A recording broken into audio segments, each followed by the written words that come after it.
everybody. Welcome to the Buckeye Weekly Podcast. I am Tony Gerdeman, here, as always, with Tom Orr. Tom, how's it going? Tony, it's another prime time game in Ohio Stadium. Third time in 4 weeks.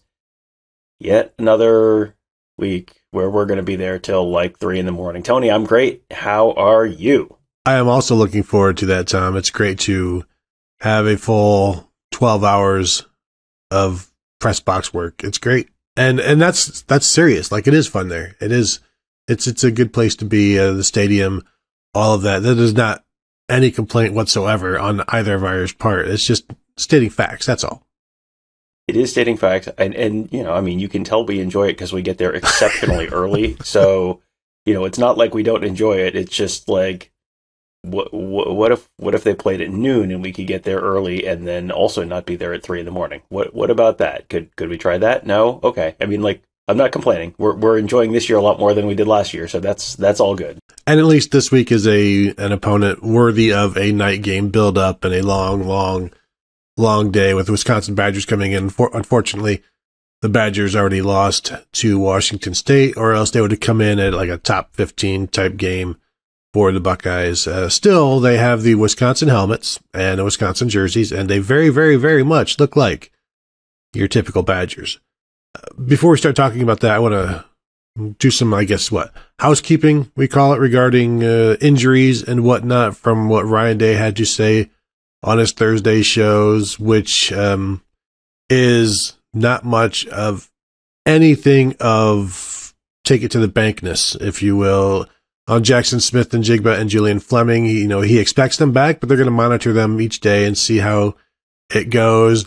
Trevion Henderson wasn't even asked about on Thursday, and I'm assuming the answer would be the exact same from Ryan Day, that, he's expected to go, but they're going to monitor him. Defensive guys, Mike Hall, Josh Proctor, Tanner McAllister, all have, earlier in the week, Ryan Day said he expects them back. So, Tom, I'm also expecting all of those people back. My question is, Denzel Burke did not practice on Wednesday. What does that mean for this defense? Does it mean anything? Or didn't practice on Tuesday, rather. Tuesday and Wednesday are the difficult practices.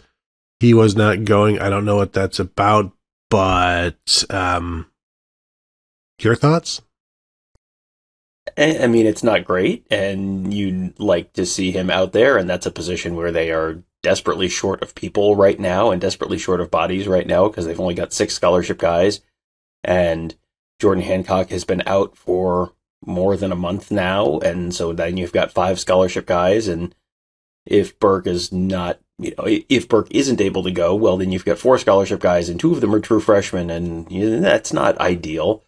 But, this is also not exactly the most high-flying passing attack you're going to face all season. I was going through the Wisconsin media notes, and they talked about the fact that this is the first time they have 2 receivers who have had 100-yard games already this season.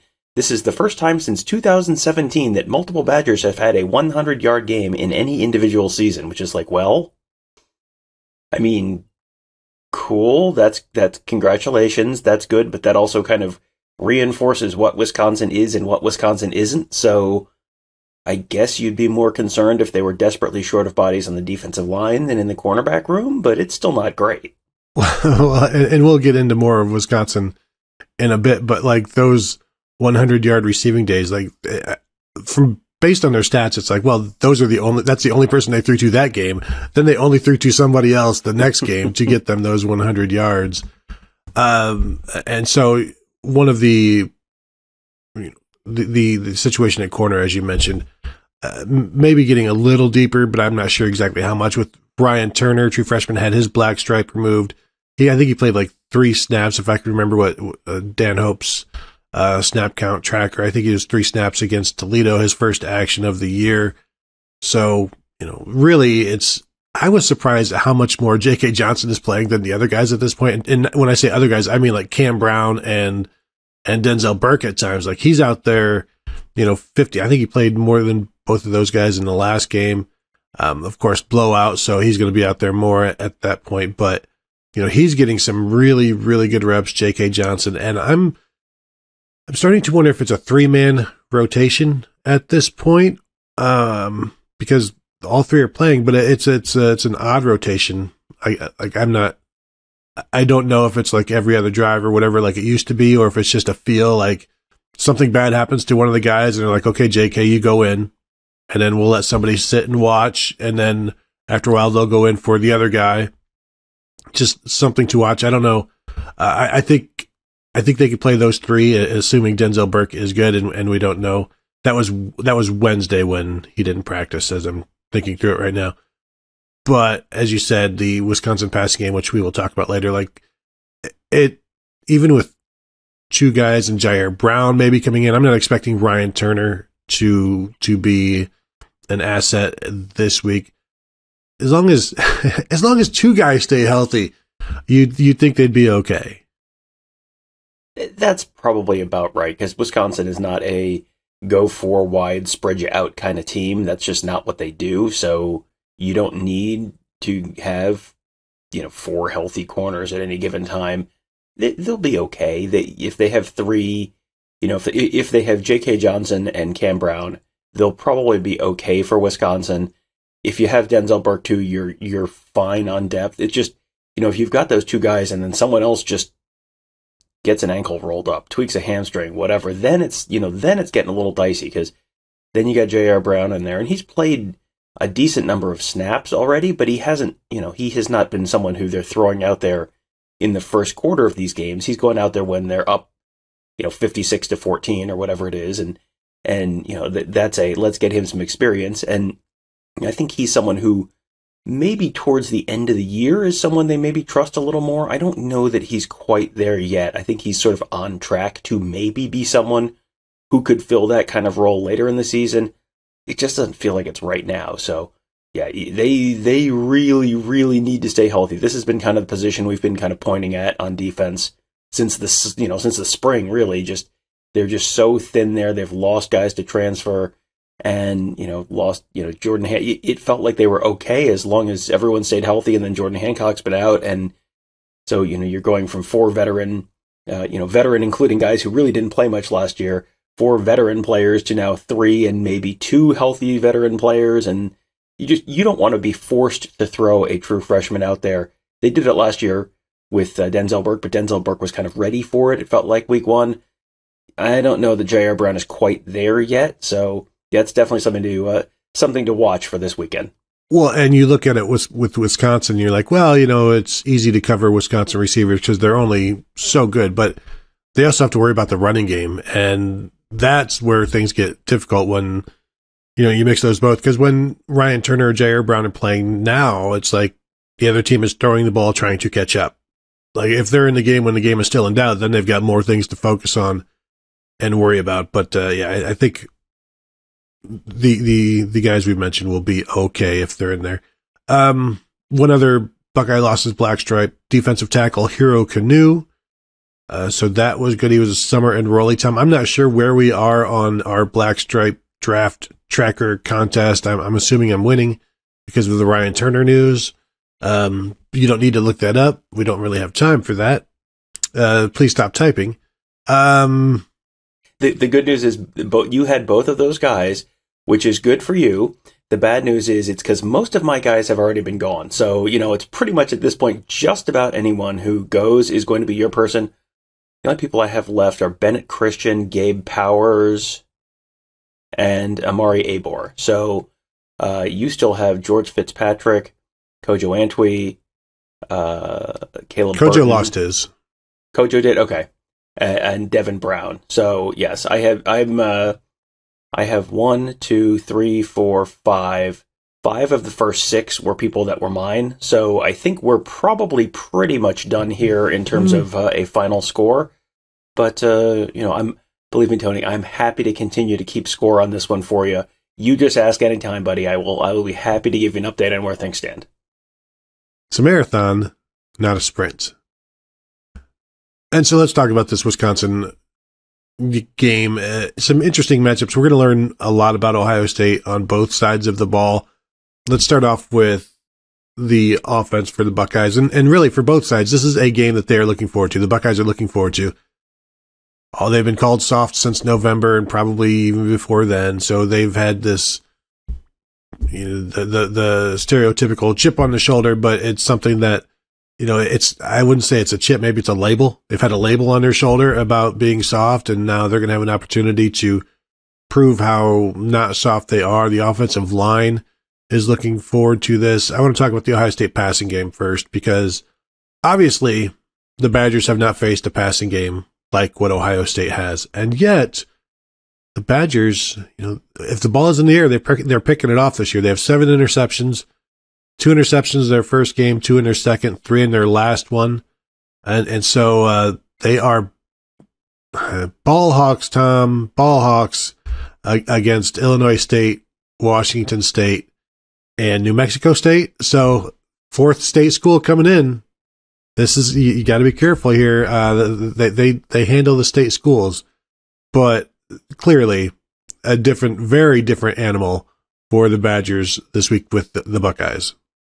Yeah, and I believe Wisconsin has interceptions in at least 8 straight games, which is, that's quite a lot. And, had I seen that note before we did this week's bold prediction show, I probably would have gone CJ Stroud. They don't have an interception this week to break that streak, but I think one stat that's kind of interesting here is the College Football Nerds podcast. They do they run like a statistical model, and one of the inputs there is the percentage of an opponent average that you give up. And sort of 90% of an opponent average is kind of like, that's average, because you're gonna have if you're a Power 5 team, you're gonna play some bad teams, so you're gonna have those that'll sort of skew the number down from 100%. So like 90% is just sort of like an average. And Wisconsin allows 87% of opponent passing averages. So they've just basically been real middle of the pack, 50th percentile passing defense this year. And yeah, they're forcing turnovers, but if you're giving up a bunch of passing yards, that's, and yards per attempt and all that kind of stuff against teams that are not great and don't have Ohio State type quarterbacks and Ohio State type wide receivers, that's a little bit of a red flag to me for Wisconsin, that I don't know that they have the skill outside the cornerbacks to match up with Ohio State's wide receivers. So then it's up to Jim Leonard to sort of scheme them covered and scheme the Ohio State passing game away. And with what we've sort of seen from CJ Stroud so far in terms of dissecting defenses and diagnosing what they're trying to do and how to attack them, that may not be as effective as it might have been last year. Yeah, and Wisconsin has a very good pass rusher and linebacker, Nick Herbig. They run essentially a 3-4, but they'll do some different fronts, but they have their pass rush come from the outside linebackers, and so he's very good. I think he has maybe 4 sacks on the season, but again, who have they been playing? And even Washington State is not necessarily the Washington State that you might remember under Mike Leach, which is throwing the ball all over the place. Washington State averaging around 220, 230 yards passing right now, and not doing great at it. But this is they started in that Washington State game. They started in a dime to handle the Washington State passing game. It was a 1-4-6, Tom. Sounds like a soccer formation. It was like the nose tackle, and then the outside linebackers, and then the inside linebackers behind them, and then 6 DBs. Now, they've started a nickel, I believe, in every game this year. So they've been essentially like a 3-3-5, if you will, or 3-4-5. That's not, maybe a 2-4-5, Tom, actually. Because that would be an illegal participation formation. Yeah, I think they've only started 3 linemen once this year, and that might have been the first game against Illinois State. And so they've had to adjust what they do based on what the opponents do. And I have a feeling that if it's a 1-4-6, there's going to be an awful lot of running from these Buckeyes. So they're going to have to figure out how exactly they want to handle the Ohio State passing game with their front and then figure out what to do in the back end. Well, and to move to the smooth transition to the running defense is they allowed 79% of opponent rushing averages. So it's not, last year they were number 1 in the country in opponent rushing. They were number 1 in total defense, number 1 in rush defense, allowed 64.8 yards per game, allowed the fewest first downs of any team in the country. This year, they're not quite at that level yet. And they might get there, and we'll see. I'm sure they have some stuff they've been saving up for Ohio State that they have not put on film yet, so we'll see how they choose to attack the Ohio State offense. But it does feel like this Wisconsin defense is not quite what some of the past ones have been. And, they can be pretty good. 79% of opponent rushing averages is like it's above average. It's good, but it's not great. So if you're good but not great against the run and just okay against the pass, it feels like Ohio State's going to have a couple options here. And, it does not seem like if they are in a sort of pass-leaning defense, with one defensive lineman on the field, that they'll just be able to just use, Jimmy's and Joe's their way to stopping the Ohio State running game either. So it's going to be a little bit of a pick your poison kind of situation, which is just at that point, that means it's going to be on Ohio State to stay away from being predictable, to get away from tendencies, to maybe run in some passing downs and pass in some running downs, try and keep Wisconsin off balance a little bit so that you're not predictable, so that they're not, rock, paper, scissoring you into, defensive calls that can stop you and, and where they're vulnerable to the other thing and you're not doing the other thing because you're doing the predictable thing. So that's probably going to be a decent part of this, because I don't think Wisconsin can stop both facets of Ohio State's offense at this, at the same time. They're going to have to kind of choose what they want to stop, and that means something's going to be available to Ohio State one way or the other. I'm just wondering how Wisconsin contends with the Ohio State running game with less than all three defensive linemen in the game. And then this is where the difficulty in defending Ohio State is, because you need those front guys, but you also need 5 defensive backs. And so now you're taking a linebacker off the field, and how are you going to match up with that? And this is where the tendencies come in. Do they try to steer what they do to what Wisconsin does? First down, let's go ahead and put three linemen out there with our linebackers and try to hold up at the front, expecting a run. But if they were going with 1 or 2 defensive linemen, then Ohio State can be predictable, and they just need to give the ball to Henderson and Mine Williams and even sneak it sometimes, because if you've got nobody on the interior, just go straight forward. But I think you have to have 3 defensive linemen in there almost all of the time, and I do wonder how difficult will it be for the offensive linemen. Will have to be able to pick up guys as they're coming, because if they don't necessarily have somebody right across from them, they're going to have to figure out where the guys are coming from, and maybe that's where Jim Leonhard will have some success, or where he thinks he can have some success, is the confusion aspect, trying to twists and stunts and things like that with the linebackers coming around and filling gaps. So I think this is where the scheme comes in, because up front it's just a difficult matchup for Wisconsin.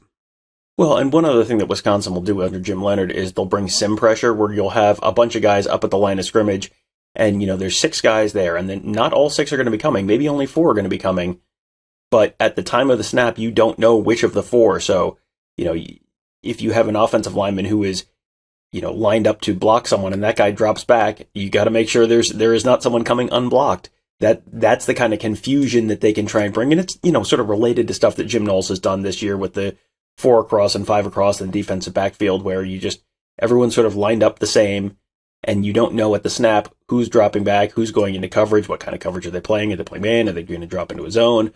Are the safeties in the middle field kind of come blitz? You don't know that until after the snap.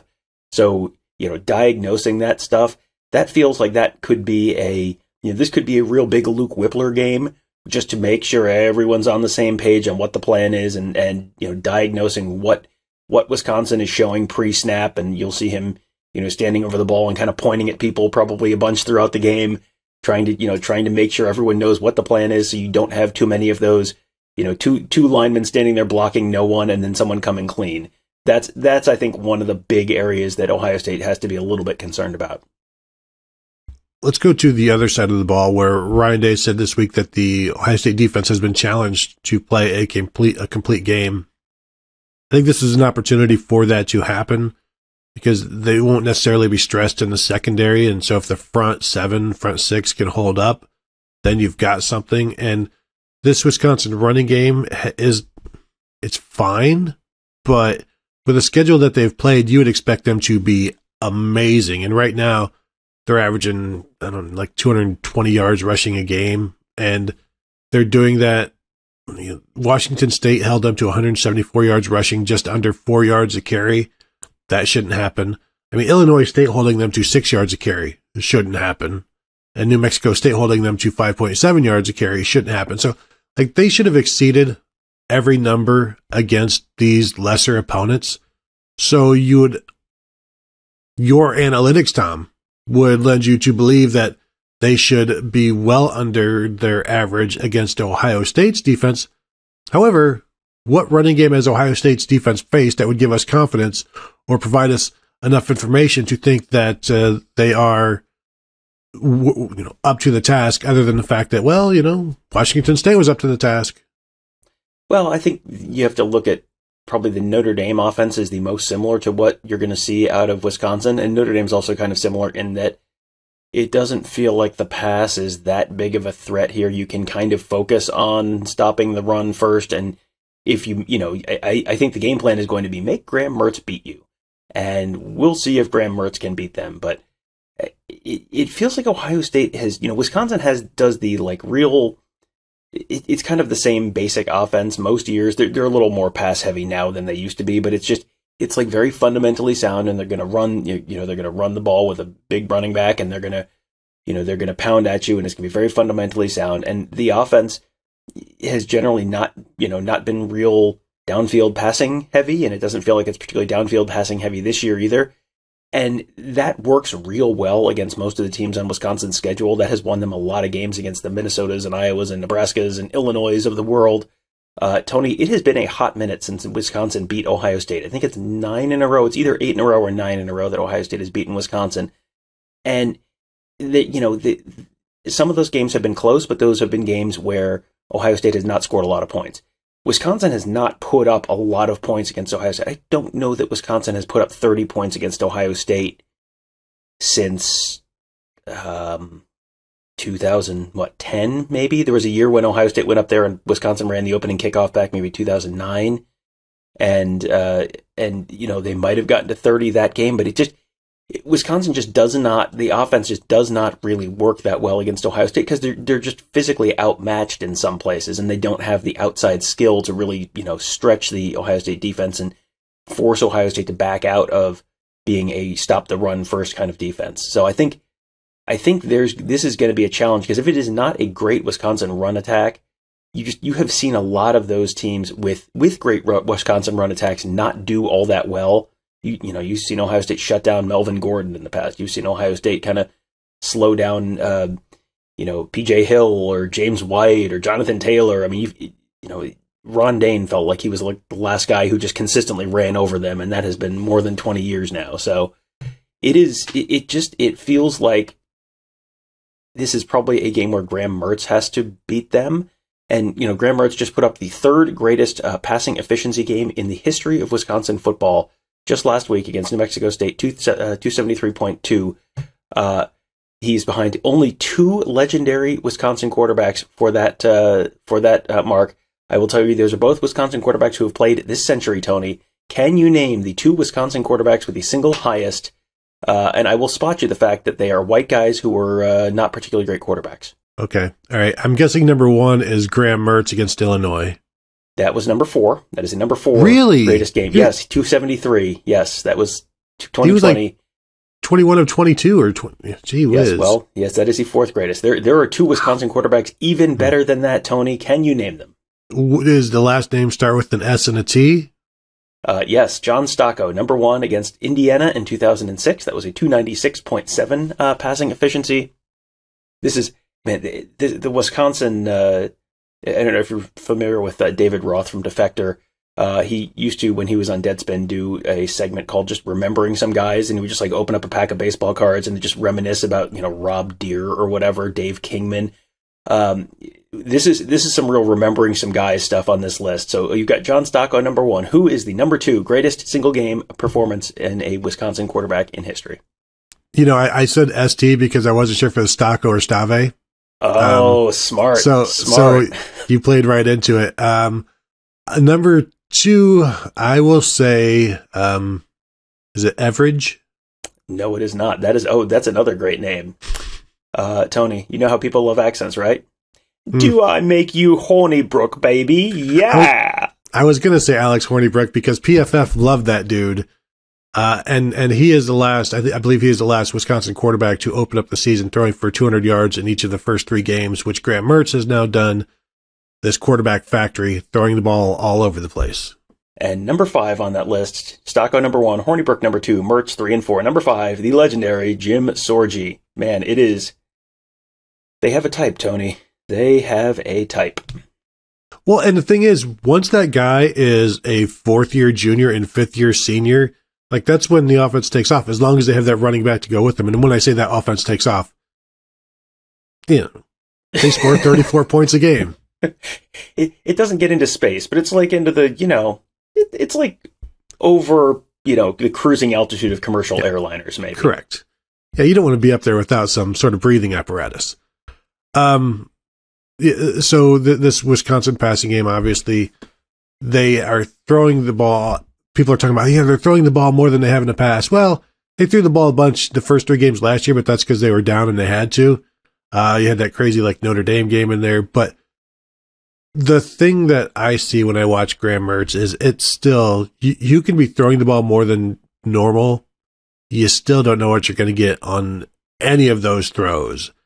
And he's going to give the ball away at some point, whether he's going to try to give it away. Whether or not the defense catches it is the key. And so I think the Ohio State defense will have some opportunities on this. I'm just looking to see how well have they been protecting him, because they aren't, it's an offensive line that you expect is decent. I'm just looking through here and I don't have it really nowhere to find. They've given up 6 sacks this year in 2 games or 3 games. So 2 a game against opponents that, again, aren't all that great. I wonder how many of those came against Washington State. Probably 8 of them. But this is an opportunity for the pass rush. It's been questionable. But I don't know that you necessarily need to get to Graham Mertz. You just may need to think that you're getting to him, and he might give you something. Yeah, he is someone who, like I said, you put the game in his hands. If they take away the run game, when was the last time a Wisconsin quarterback beat Ohio State? Like, you go back through the years that they've lost games to Wisconsin, and there have not been that many. They lost the 2010 game that was an opening kickoff return for a touchdown. And that was, in fact, just looking at the numbers now, that was, in fact, the last time Wisconsin scored 30 points on Ohio State was 2010. And before that, you have to go back to 1999 for the last time that they scored. And, that they scored 42 that day. That was a game Ohio State, I think, was up, I think they were up 17-0 and then lost 42-17, I believe, if I'm remembering the correct game. And that was a run Dane game, which just that was a run heavy game. You don't get beat by Wisconsin passing attack, because Wisconsin Graham Mertz is the first quarterback that Wisconsin has ever had that I can remember that Ohio State seriously wanted. And you do wonder how different his career would be had he gone to Ohio State. He might not be starting, but he might be a better quarterback right now. So I can't really picture a Wisconsin quarterback beating Ohio State. Russell Wilson did his very best. That might be the last time you really saw it, in 2011, but Ohio State, of course, won that game on that Braxton Miller to Devin Smith touchdown in the last minute. That's really the last time I remember looking at a Wisconsin quarterback and going, man, that is a playmaking quarterback that could really stress a defense. Everyone else is just kind of they're fine, but to your point, yeah, you can, if you can make Wisconsin one-dimensional and that dimension is the pass, you're going to end up benefiting from some turnovers. Yeah, so many of these quarterbacks for Wisconsin hold the offense back, and when they get good is when they're no longer holding the offense back, but can add something to it. I don't know where Graham Mertz, I I think he's a plus minus guy. He will add some stuff to it, but can also take it away and make some mistakes there. And that's, but what's he got? One more year to try to iron that out. Yeah, Tom, so 2010, they scored over, 2009, they scored over 30, whatever it was, and then 1999.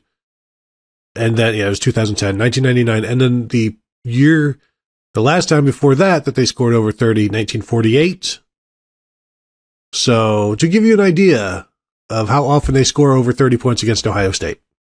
I'm looking at the media notes from Wisconsin, and the most recent meetings list starts with 1962, and does not include that. I'm curious why the most recent meetings list would start with 1962 when they lost to Ohio State in 1, 2, 3, 4, 5, 6, 7, 8, 9, 10, 11, 12, 13, 14, 15, 16, 17, 18, 19 straight there. From 1962 to 1980, they played every year, didn't win a single one. And it seems like you just started with like the Earl Bruce era, where they would just beat Ohio State randomly 4 out of 5 years, 6 out of 8 years, 5 out of 7 years. Like seems like you just started in 1981. That feels like the smart place to start that, because most recent is kind of a relative thing. So Tom, we have both submitted our prediction scores. I believe I remember what mine was. Do you want to give yours first? I'm going to double check mine. I'm pretty sure I remember mine. I have Ohio State 42, Wisconsin 20. It feels like this is a game where Wisconsin will score a few times, but I don't think they're going to be able to consistently drive the ball in Ohio State. I feel like I've said the same thing every week, and it's mostly been true every single week. Like you might hit a play here, you might sustain a drive here or there. Maybe you get a turnover and you get a short field, something like that. But it just doesn't feel like Wisconsin's going to be able to get Ohio State's offense off the field on any kind of a consistent basis. How many times is Ohio State going to be punting 3 drives in a row? It doesn't feel like that's probably going to happen. So, and then once Ohio State gets up, then Wisconsin really loses their binky. They really probably can't run the ball if you're down by, if you're down 31-14 in the, in the third quarter, and then you got to start throwing, and then you run into a bigger problem where you're potentially getting a turnover or something there. I have a very similar score. I have actually Wisconsin kicking in one more field goal than you instead of a touchdown. So I've got it 38-16. So I have Ohio State falling short on one of their drives and kicking a field goal instead of a touchdown that you have. I also think that Wisconsin, when we have them have 3 or 4 scores, they're going to be holding the ball and taking this thing to the wire in terms of the play clock. They're not going to want to leave any time on the clock for Ohio State if they can help it. So I think that's also going to impact Ohio State's points, where they may have success on most of their drives, but they're just not going to have as many drives as they would prefer. And so I've got a 38-16, some field goals for Wisconsin in there. Tom, anything else before we go? Think we're good. I'll let you plug the pre and post game show this time. I think I did it yesterday, so you can tell everyone why they need to watch the pre and post game show at youtube.com/Buckeye Huddle. Yeah, Tom, thank you for that. Definitely check it out. youtube.com/Buckeye Huddle. We will be going live before the game, a couple hours before the game, previewing all of the action, going over the availability report as we get the injury report from Ohio State, talking about the impact that those guys will or won't have. Also, any updates from on field in terms of what we see and what we're hearing. And of course, listener, viewer questions that we will answer throughout that show. And then once, in the moments following the quick moments following the game ending, Mark Givler and I believe Justin Whitlatch will be with him after the game to discuss what they have seen, go over some X's and O's aspects of it. Again, answering viewer questions. And then we will start streaming the Ryan Day press conference, maybe the Paul Chryst press conference, if things align as such that allow us to do that, which it's always a work in progress in terms of how all of this stuff will align. And then, of course, after Ryan Day and CJ Stroud and maybe a defensive coordinator or offensive coordinator, then some players will have interviews there as well. And then after that, Tom and I will be there for the Instant Reaction Buckeye Weekly Podcast with Kevin Noon as well. So please check all of that out. And if you hit the notification bell right now on this YouTube page that you are watching, if it's where you are watching, you'll be notified when each of those shows go live. So thank you all for joining us, and we will talk to you guys tomorrow.